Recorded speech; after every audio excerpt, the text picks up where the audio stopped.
Bonsoir et bienvenue dans l'église des révélations. Une fois de plus, je suis parmi vous et je me réjouis. Je suis heureux car je vois que vous venez apprendre le vrai évangile, que vous êtes intéressés par les choses du Père éternel. Pour cela, dans cette année 2025, le Père éternel va nous donner beaucoup de révélations.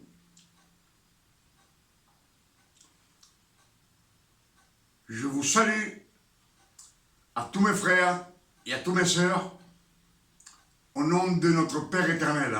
Et je vous salue au nom de notre Sauveur, Emmanuel le Christ.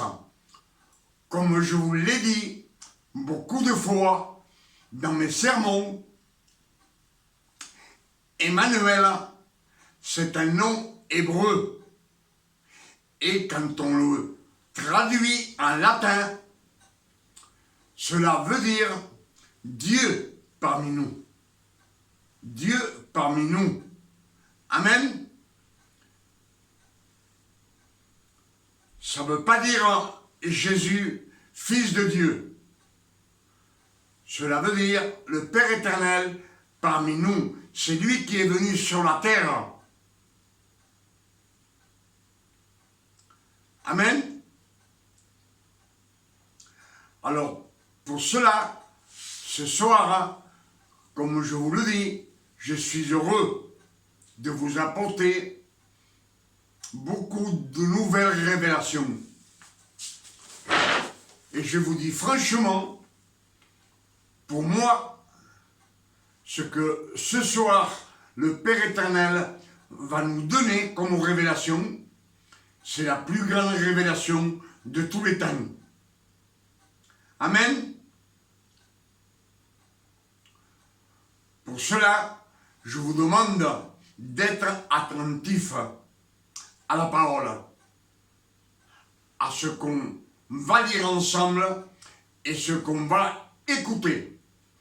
Quand on écoute attentivement, que nos pensées ne sont pas ni à droite ni à gauche,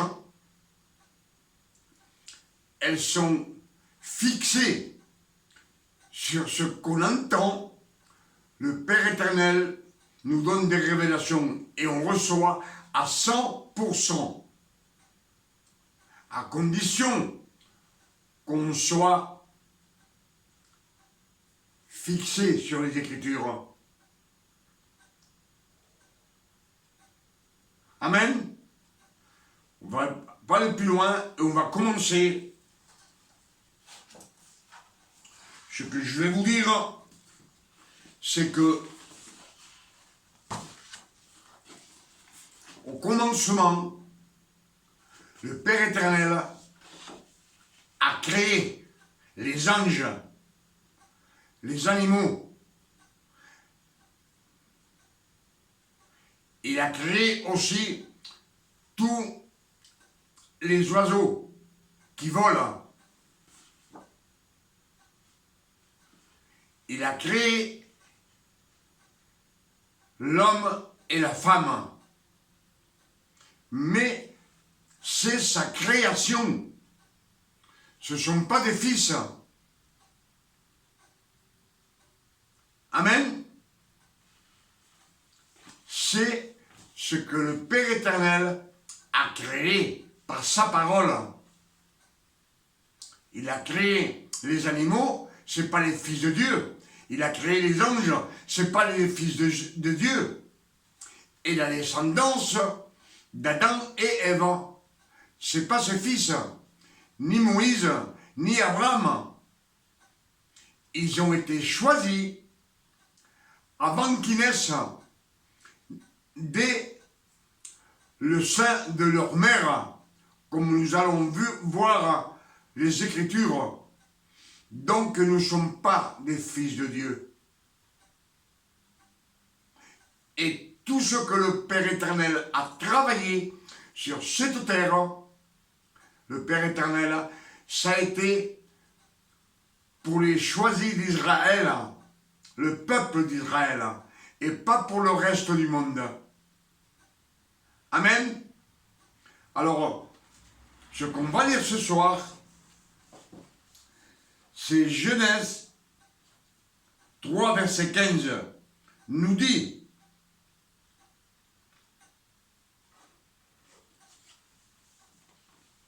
Dieu dit au serpent, c'est pas un serpent, c'est pas vrai, c'est Lucifer qui vient voir Ève dans toute sa splendeur, dans toute sa lumière, l'ange le plus beau de tout l'univers. C'est un archange du Père éternel, Dieu de lumière, Lucifer. Et cela se passe dans Genèse 3, verset 15. Et le Père éternel lui dit: la femme, la descendance de la femme, t'écrasera la tête. Dieu vient de prophétiser la naissance du Christ.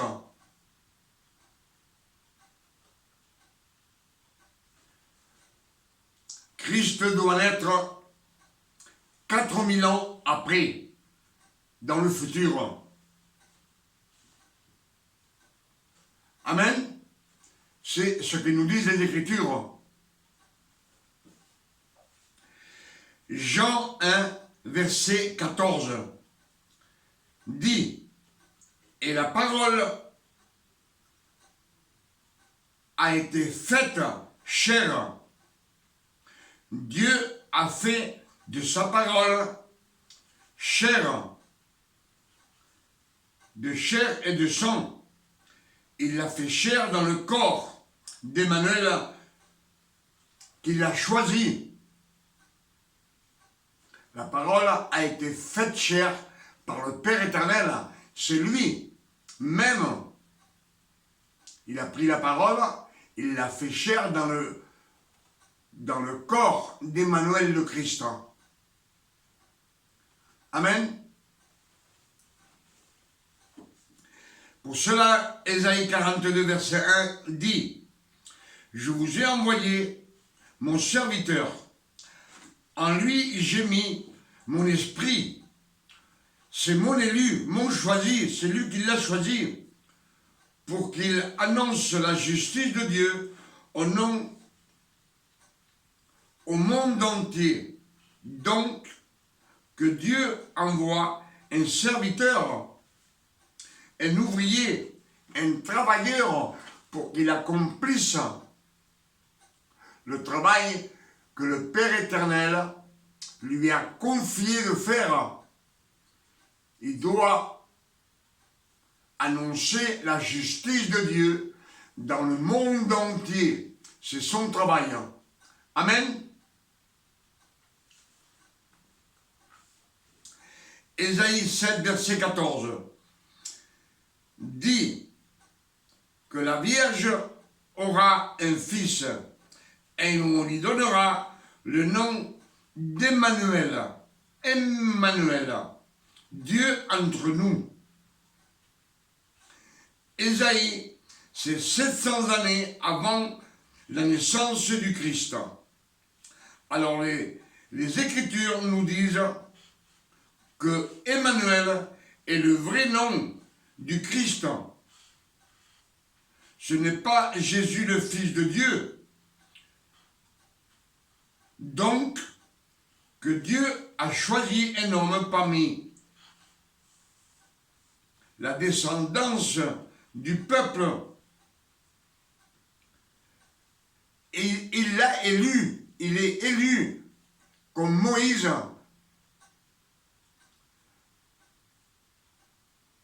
comme Abraham, comme les prophètes, comme Aaron, il a été élu. Amen.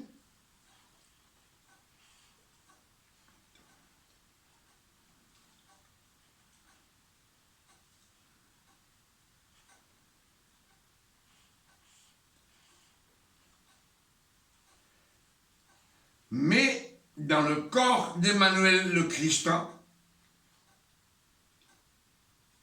Dieu a mis son Saint-Esprit. Il nous dit, j'ai mis mon esprit en lui, mon élu, mon choisi. C'est ce qu'il nous dit Ésaïe 42, verset 1. Matthieu 1, verset 23 nous dit, l'ange Gabriel vient voir la Vierge Marie. Et l'ange Gabriel lui dit à la Vierge, tu enfanteras un fils et tu lui donneras le nom d'Emmanuel, Dieu parmi nous. L'ange Gabriel ne dit pas, tu l'appelleras Jésus, fils de Dieu. Non, il ne dit pas ça. Il dit, tu l'appelleras. On lui donnera comme nom Emmanuel.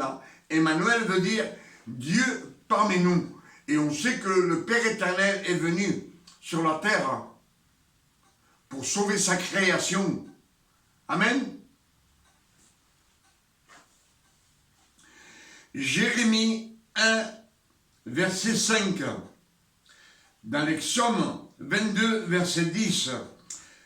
Dans les psaumes 71, verset 1. Ésaïe 49, verset 2. Tous ces versets nous parlent de la naissance, comme Emmanuel a été choisi.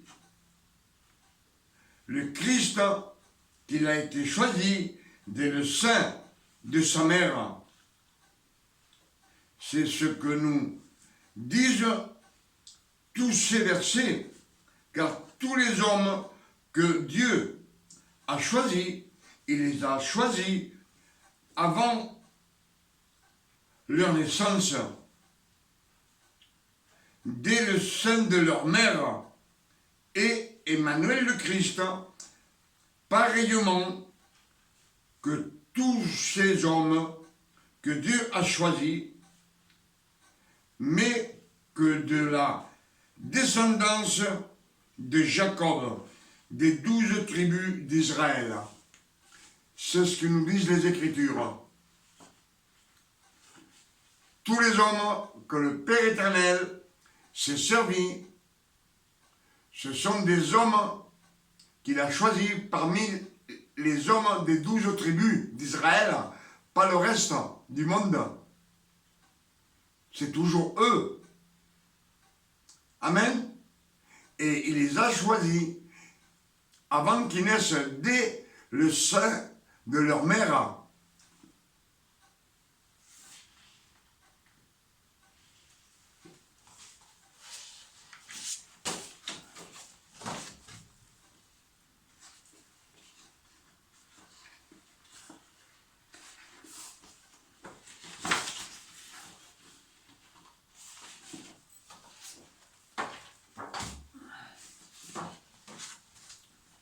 Galates 4, verset 4 dit, lorsque le temps fut accompli,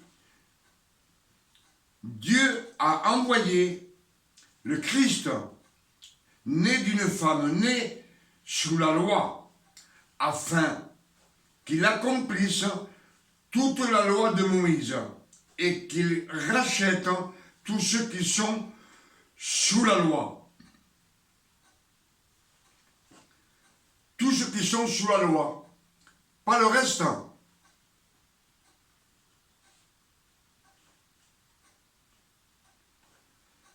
Le reste du monde ne nous dit pas de les racheter, ni les Samaritains, ni les païens, ni les incrédules, seulement ceux qui suivent la loi de Moïse. Cela dit, juste les Juifs, les pharisiens, les séduciens, les escribes et les lévites.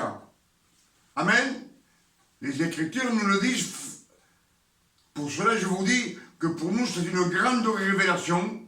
Pour moi, c'est la plus grande révélation que nous pouvions avoir dans cette année 2025. Que le Père est prêt de venir chercher l'Église. Il est à la porte. Et il veut que le monde entier sache la vérité. Amen.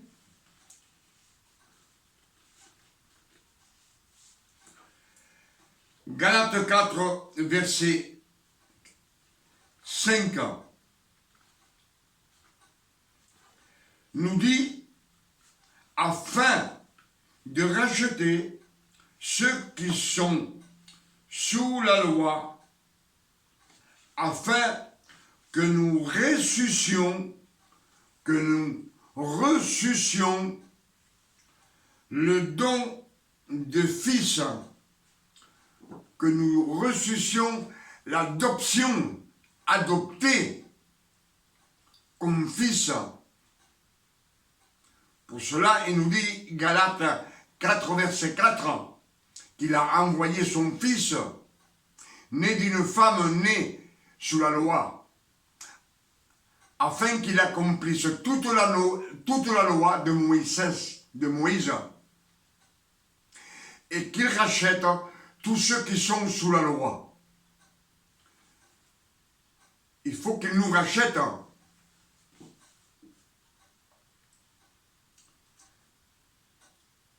Et Galates 4, verset 5 nous dit, afin qu'il racheta ceux qui sont sous la loi, afin que nous ressuscions l'adoption de fils. Et il nous dit, les Écritures, et parce que vous êtes fils de Dieu, Dieu a envoyé dans nos cœurs l'Esprit, lequel crie Abba Père. Il a envoyé l'Esprit du Christ dans nos cœurs, afin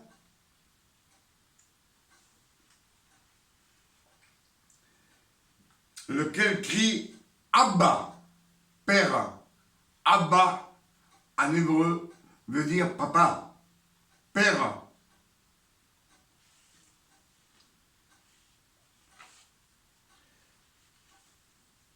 Ainsi, tu n'es plus esclave, mais fils. Tu es aussi héritier par la grâce de Dieu. Nous sommes héritiers du Père éternel par la grâce de Dieu. Et il nous dit, vous n'êtes plus esclaves. Il nous a rachetés de la loi, parce que dans la loi, on était dans l'esclavage. On était obligé toujours de travailler, de faire des efforts, sachant qu'avec les efforts, on ne mérite rien. Amen.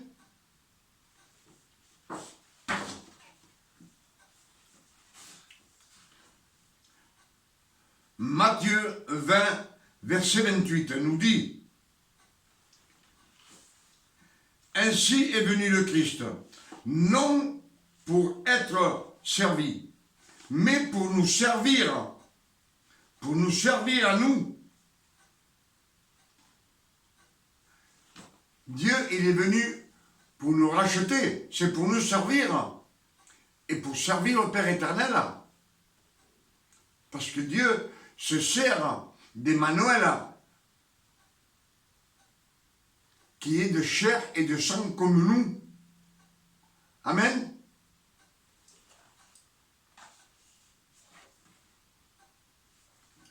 Et il nous dit bien, Matthieu 20, verset 28, le Christ est venu non pour être servi, mais pour vous servir et donner sa vie comme une rançon pour plusieurs. Pour plusieurs, c'est pas pour tout le monde. C'est pour plusieurs, c'est pas pour tout le monde. Pourquoi pas pour tout le monde? Parce que c'est seulement pour ceux qui sont sous la loi. Mais comme ils ont le libre arbitre, ils peuvent sortir de la loi, ils ne veulent pas sortir, ils restent dans la loi. Comme de nos jours, on est en 2025, et les Juifs, les Lévites, les Séduciens, les Escribes sont toujours sous la loi. En Israël, de nos jours, ils ont toujours les 613 commandements que Dieu a donnés à Moïse. Amen.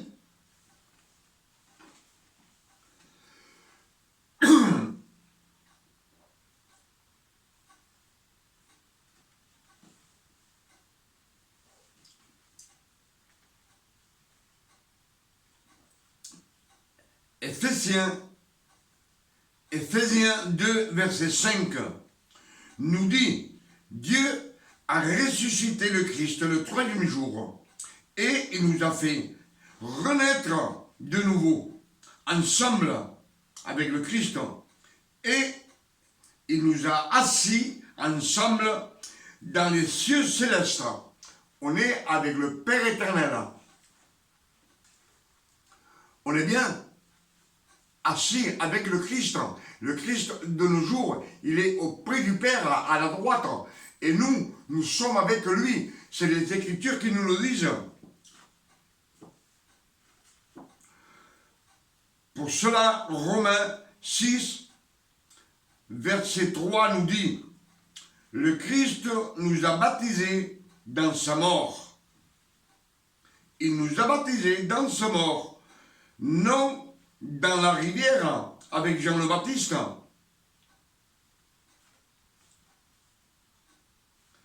Dans sa mort, il nous a baptisés dans sa mort, pas dans le baptême dans la rivière avec Jean le Baptiste. Non, c'est dans sa mort qu'il nous a baptisés. Dans sa mort, on voit bien que le baptême du Jourdain, de l'eau, le baptême de l'eau dans la rivière, c'est religieux.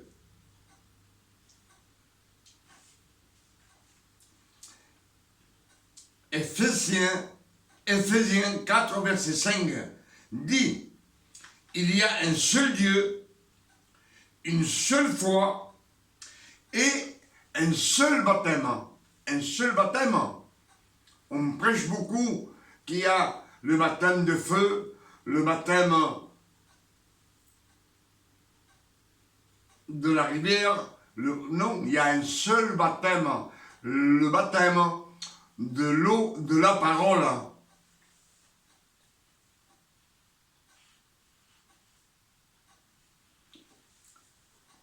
Le baptême, le vrai baptême, le seul baptême qu'il y a, c'est celui de le baptême de la parole. C'est-à-dire de prendre connaissance de saintes écritures. Et quand on est rempli de la parole, à rabord, comme je vous ai dit dans plusieurs messages ultérieurement, on est baptisé par le Saint-Esprit.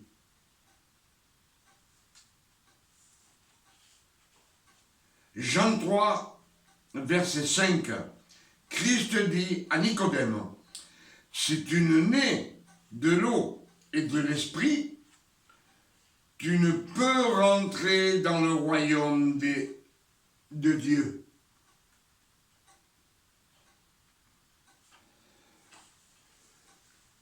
Donc le vrai baptême, c'est l'eau de la parole.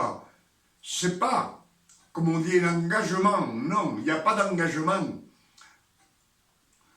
Faut se remplir des Écritures.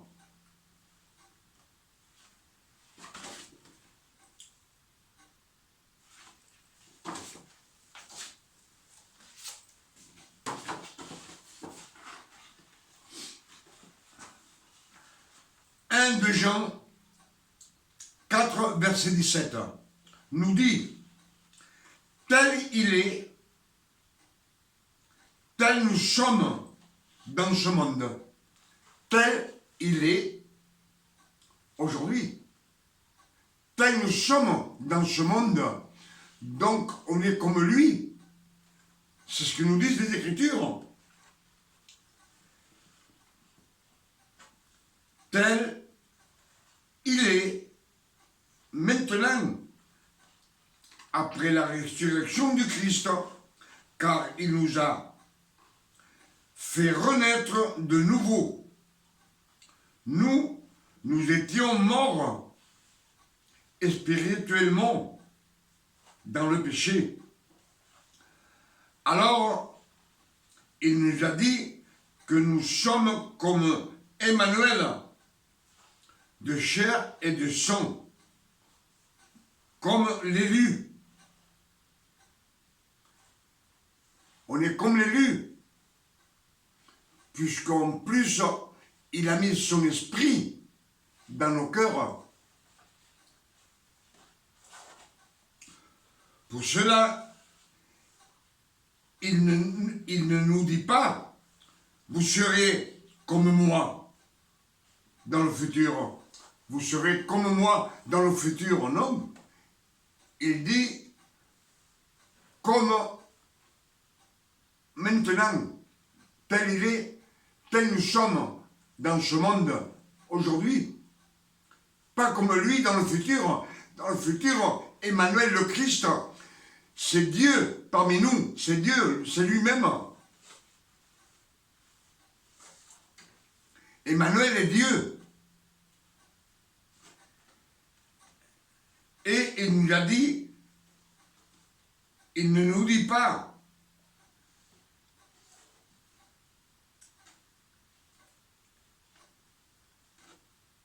vous êtes comme moi, et vous ne le dites pas, dans le futur, il ne peut pas nous dire qu'on est comme lui, parce que lui c'est Dieu.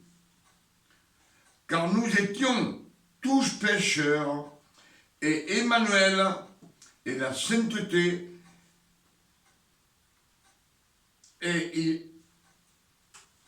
Emmanuel est la sainteté elle-même, car sa parole de Dieu qui a été faite chair, Dieu lui-même, Dieu parmi nous. Il avait la parole et le Saint-Esprit, c'était Dieu parmi nous. C'est lui qui a travaillé. Et il nous a assis ensemble dans les cieux célestes.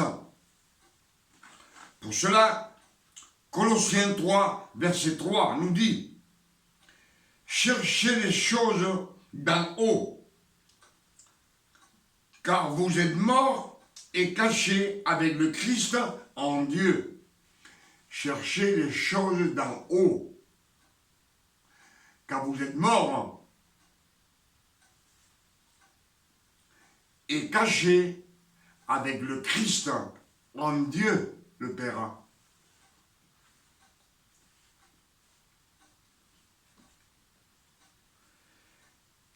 Christ, en sa résurrection,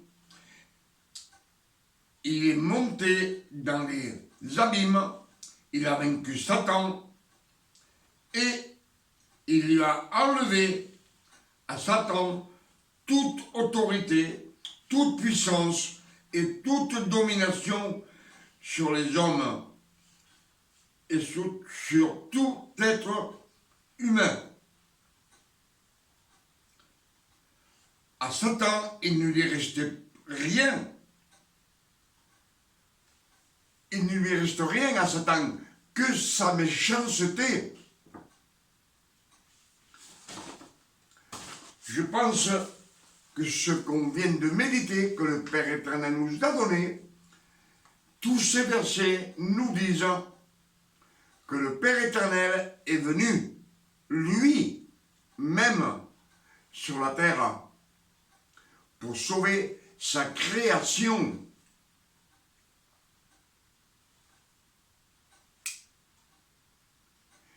Et il nous dit bien qu'il a envoyé son Fils. On dit son Fils, mais dans les Écritures, Ésaïe 42, verset 1 nous dit, je vous envoie mon serviteur. Il l'a élu parmi tous les hommes de la terre. Pour cela, Emmanuel le Christ, il dit, il m'a choisi dès le sein de ma mère, dès le sein de Marie,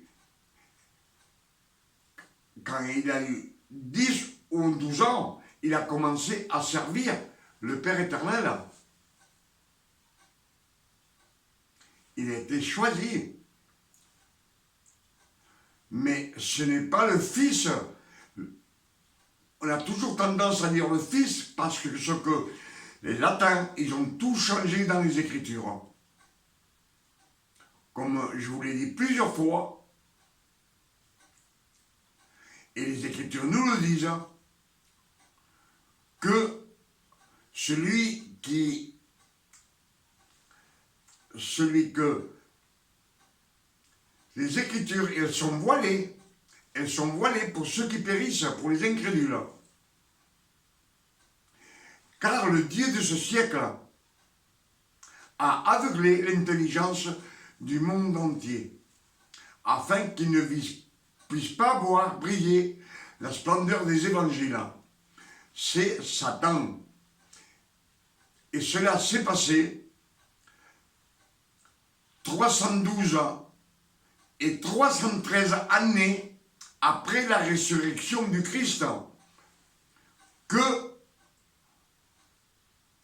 l'empereur Constantin et son fils ont pris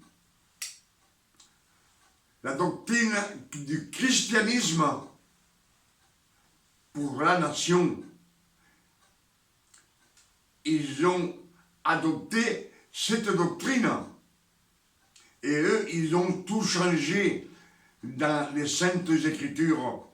Ils ont changé tous les noms des villes, les noms des hommes, les noms des apôtres, les noms des femmes, les noms des villages. Et beaucoup de versets, ils les ont changés aussi pour leur profit. Toujours pour le business. C'est ce que je vous dis à chaque fois que je vous parle de 2 Corinthiens 4, verset 3. C'est eux qui ont changé toutes les Écritures.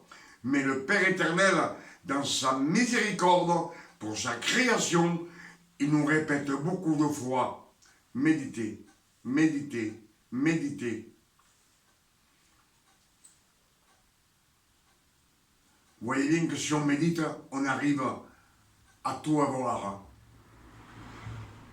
Matthieu 7, verset 7 nous dit, cherchez. Non, demandez. Demandez et vous recevrez. Qu'est-ce qu'on peut demander à Dieu? C'est la sagesse et l'intelligence, ce que le roi Salomon demandit au Père éternel. Et tout lui a été donné par-dessus. À cette époque, au roi Salomon, pour cela il nous dit, demandez et vous recevrez. Cherchez, vous trouverez. À force de chercher, à force de creuser, de lire les Écritures, de les relire et de les relire. Quand Dieu, le Père éternel, vous voit, et il voit que vous avez de l'amour pour lui, pour chercher ce que lui, vous voulez qu'il vous donne, vous allez trouver le rocher. Le rocher, c'est Emmanuel le Christ, Dieu parmi nous. Et après, il vous dit, quand vous frappez, on vous ouvre. Quand vous demandez, le ciel s'ouvre et toutes les bénédictions sont pour ceux qui sont nés de nouveau, pas pour le reste. Amen. Comme je vous le dis, depuis que le Père éternel a créé les anges, l'homme, les animaux, les oiseaux du ciel, c'est sa création, ce ne sont pas ses fils, c'est la création. Et à la fin des temps, par la sainteté d'Emmanuel Christ, il nous rachète, il nous adopte, adopté. On est fils par adoption. Pour cela, nous sommes héritiers du Père éternel. Nous sommes héritiers de la grâce par le Père éternel. Et il nous dit, vous n'êtes plus des esclaves, vous êtes fils de Dieu. Amen. Pour ces révélations, je dis merci, Papa, ce soir. En cette année 2025, c'est des grandes révélations que le Père éternel nous donne afin que nous les prêchions au monde entier. Le monde entier doit savoir la vérité. Si les incrédules ne croient pas en Dieu, c'est parce que leur manque la connaissance des Écritures. Si eux, les incrédules, prendraient les Écritures et commenceraient à méditer, à méditer, à méditer, il arriverait un temps où ils vont donner du fruit. Chaque arbre donne son fruit en sa saison, dans l'Exode 1, verset 1.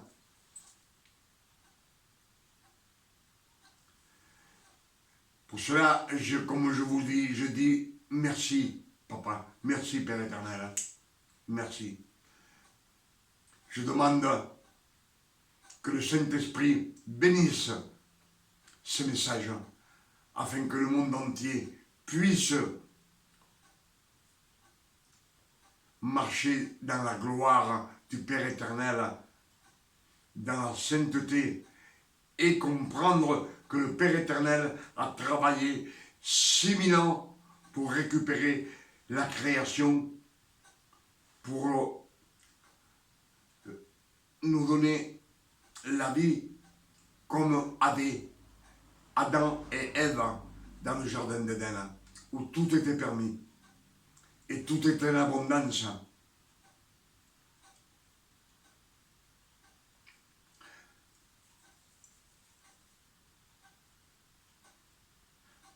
Béni soit le Père éternel, glorifié et sanctifié sur la terre comme au ciel. Et comme je vous le dis toujours, j'attends avec impatience que Emmanuel le Christ vienne chercher son Église pour qu'on puisse partir avec lui et vivre dans les cieux célestes pour toute l'éternité avec le Père éternel.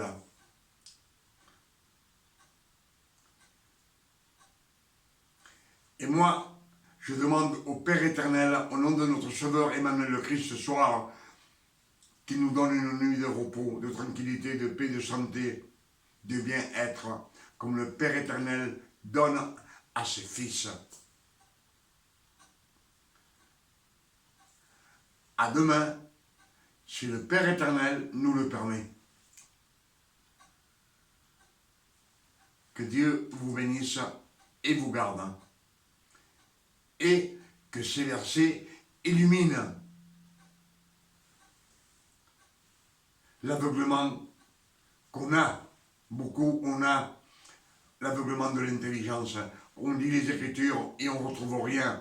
On lit simplement ce qui a écrit, mais on ne trouve pas les trésors qui ont fui. Pour cela, il nous a dit les trésors cachés de tous les temps, de tous les âges, révélés à ses saints. Que Dieu vous garde et vous bénisse. Amen.